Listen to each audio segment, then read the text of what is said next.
Assalamualaikum warahmatullahi wabarakatuh. Bismillahirrahmanirrahim. Baiklah, perkenalkan nama saya Dodi Saputra, NIM 2015055, kelas BKPI 3C. Baiklah, tujuan saya membuat video ini adalah untuk memenuhi tugas UAS Tabca Pendidikan yang diampu oleh dosen Dharma SPD MPD. Baiklah, di sini saya ingin menjelaskan kisah-kisah tentang Siti Maryam. Siti Maryam adalah perempuan yang patut menjadi suri teladan bagi kita kaum muslimah.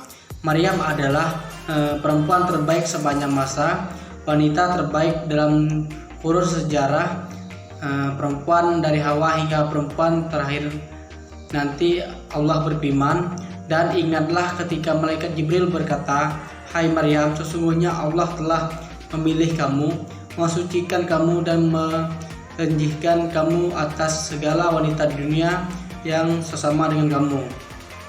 Habis riwayat Ali Imran ayat 42.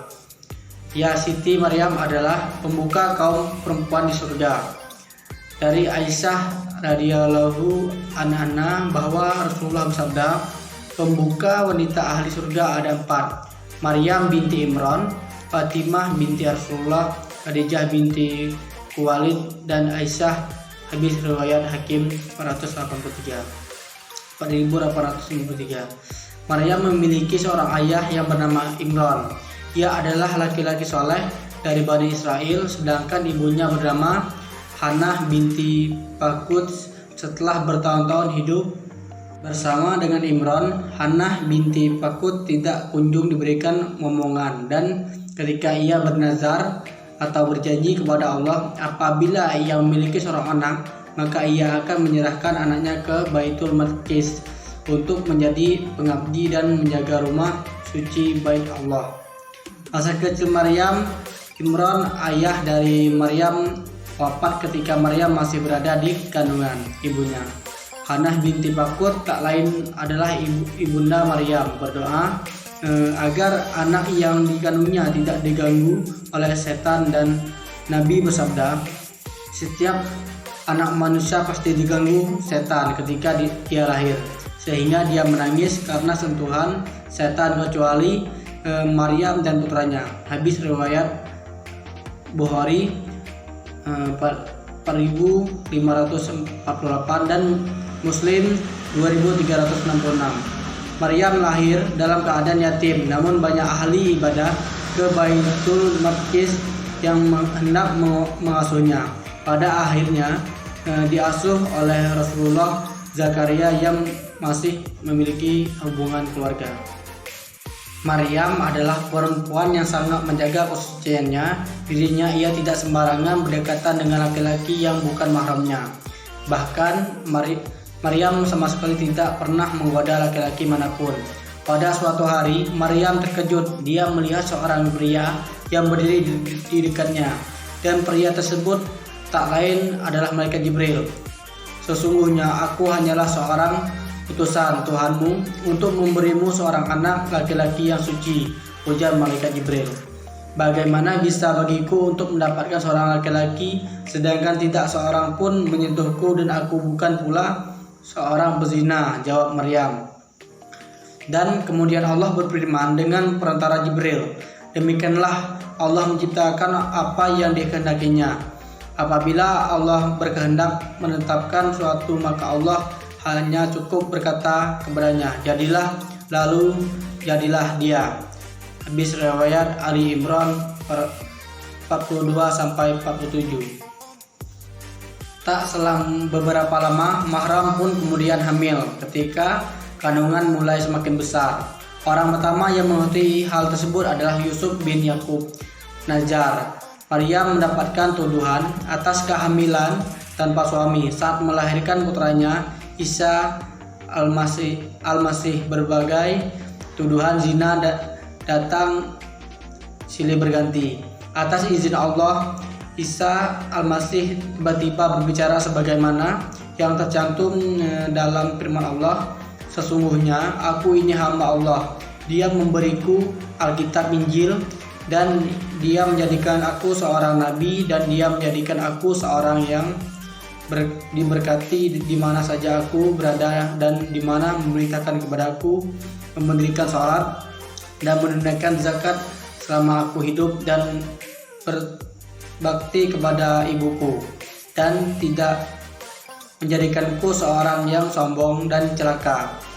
Dan kesejahteraan semoga dilimpahkan kepadaku pada hari aku dilahirkan, pada hari aku meninggal, dan pada hari aku bangkitkan hidup kembali. Habis riwayat Maryam ayat 30-33. Cukup jelas bahwa Maryam dapat menjadikan tauladan bagi kita kaum muslim. Kita harus bisa menjaga diri dan senantiasa memohon perlindungan kepada Allah. Baik, di sini saya juga ingin menjelaskan tentang kisah-kisah Luqman Al-Hakim. Salah satu kisah teladan yang disebutkan dalam beberapa riwayat adalah kisah Luqman Al-Hakim, Luqmanul Hakim. Luqman Al-Hakim adalah orang biasa namun namanya diabadikan dalam Al-Quran, surat Luqman. Luqman Al-Hakim merupakan orang saleh yang dipilih oleh Allah Subhanahu wa taala.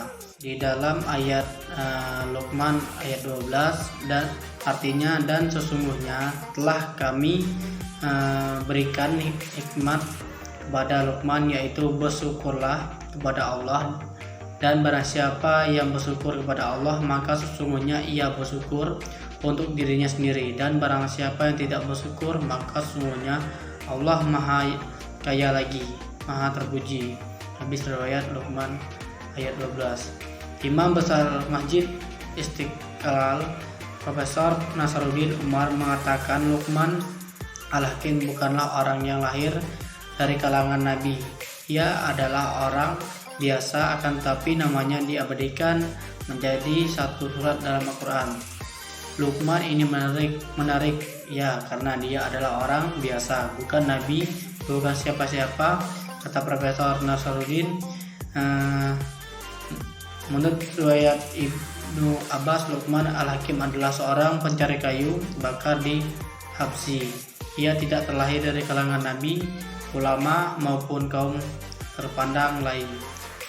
Dalam riwayat lain dikatakan bahwa Luqman Al-Hakim hidup di zaman Nabi Daud. Adil Mustafa Abdul Halim adalah bukunya Kisah Bapak dan Anak dalam Al-Quran menjelaskan ada pendapat yang mengatakan bahwa Luqman adalah pengembala domba, tukang kayu, penjahit, dan ada pula yang mengatakan bahwa dia adalah seorang budak milik Bani Al-Hashas. Bani Al-Hashas adalah salah satu kabilah Arab. Adapun yang termasuk di antara budak mereka adalah Suhaim yang terkenal pandai menciptakan syair.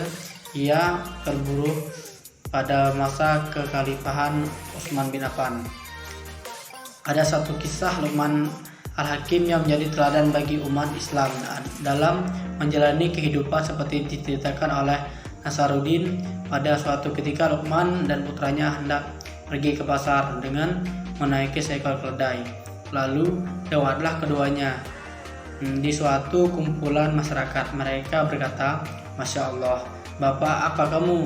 Gak kasihan, masa keledai kecilnya begitu dinaiki dua orang, gak ada kebinatangannya," kata mereka. Akhirnya anaknya disuruh turun, lalu bertemu dengan kumpulan masyarakat yang berbeda. Mereka berkata, "Ya Allah, orang tua itu gak tahu malu. Tega-teganya masa dia naik keledai anaknya turun." Akhirnya Luqman pun turun dan gantian anaknya yang naik.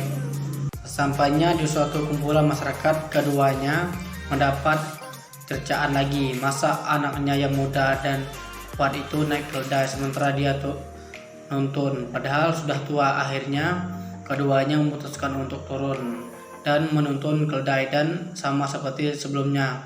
Saat bertemu kumpulan masyarakat, mereka mengatakan Luqman dan putranya adalah orang yang bodoh karena tidak mengerti fungsi keledai. Luqman Al-Hakim lalu memahami betapa kayanya Allah SWT dalam menciptakan manusia lengkap dengan pola pikirnya. Luqman Al-Hakim lalu memahami betapa kayanya Allah SWT. Hal yang dapat dipetik dari kisah tersebut adalah kebijaksanaan Luqman Al-Hakim dalam menentukan pilihan. Kisah tersebut memberikan gambaran bahwa setiap masyarakat memiliki pandangan yang berbeda dan menilai suatu hal. Selain kisah tersebut, masih banyak kisah dari Luqman Al-Hakim yang putranya yang menjadi contoh dalam mengambil keputusan. Luqman juga mengajarkan nilai-nilai kebaikan kepada anaknya. Baiklah, hanya itulah yang bisa saya sampaikan. Kalau ada kata-kata yang salah, saya mohon maaf. Kepada Allah mohon ampun. Wabillahi taufiq wal hidayah. Wassalamualaikum warahmatullahi wabarakatuh.